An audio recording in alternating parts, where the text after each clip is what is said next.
while we're charging your battery, this is a great opportunity to review all the safety aspects of this product.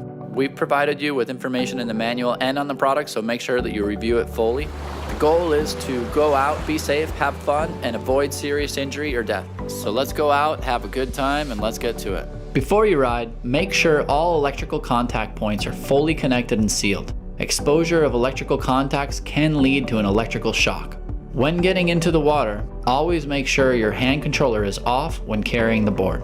Don't strain yourself while carrying your board. Make sure you establish a comfortable method for carrying or get help from a friend if necessary. Once inside the water, the main goal for safe riding is understanding how much power your lift eFoil has and respecting that power. Yes, it's a lot of fun, but this is a powerful piece of equipment with a spinning propeller, so get comfortable with it in a safe, clear space with no swimmers present, starting at low speeds. Your lift has sharp and blunt edges, and there is a lot of weight and momentum. You can get seriously injured if you don't protect yourself and become familiar with the correct way to operate your lift. We recommend protective clothing, such as a padded wetsuit, along with a helmet as you become familiar with your lift. You wouldn't go mountain biking without a helmet, and this is no different. The biggest learning curve is becoming accustomed to the trigger and the power settings. Make sure you don't squeeze the trigger fully or quickly. You wouldn't do that in a car with the gas pedal, and this is the same thing, as we are controlling a powerful motor. It's a good idea for beginners to use the governor feature in the hand controller, which limits maximum power until they are comfortable handling the eFoil. While operating the lift eFoil, you must stay at least 100 meters away from swimmers at all times. It's your responsibility to be aware of your riding environment and any obstructions, both seen and unseen. This includes shallow reefs, sandbars, piers, buoys, debris, people, animals, and anything else that's not water. Always keep your feet and all body parts clear from the propeller. Never stand on the propeller or wing in the water. Don't ever open your hatch compartment when you are in the water.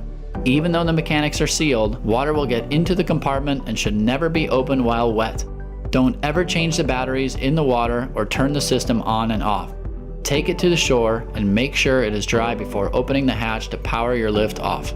Follow all of the laws in your local area and become familiar with what is required, such as life jackets, no wake zones, etc. Never touch the propeller while the battery is connected to your board.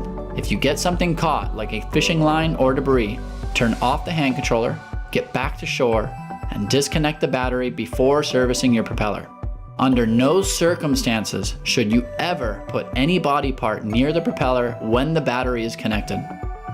Bailing is a critical part of learning the foil. There's a big difference between purposely bailing out, which puts distance between you and your lift, and uncontrollably falling, which can lead to injury. As you're losing control of the board, use your last bit of balance to bail out and gain distance between you and your board. Always bail to the sides or back of the board, never towards the front. Don't put yourself at risk trying to save your ride. Your battery has plenty of runtime, so safely bail, let the board go, and try again. You should always turn off your hand controller while swimming back to your board to avoid pressing the trigger and sending power to the motor. Wait until you're safely back on your board before turning your hand controller back on. Before getting your board out of the water, make sure you are coming into an area with no swimmers and free of obstructions. When you are finished riding, slowly approach the shore and dismount from your lift before the water gets shallow.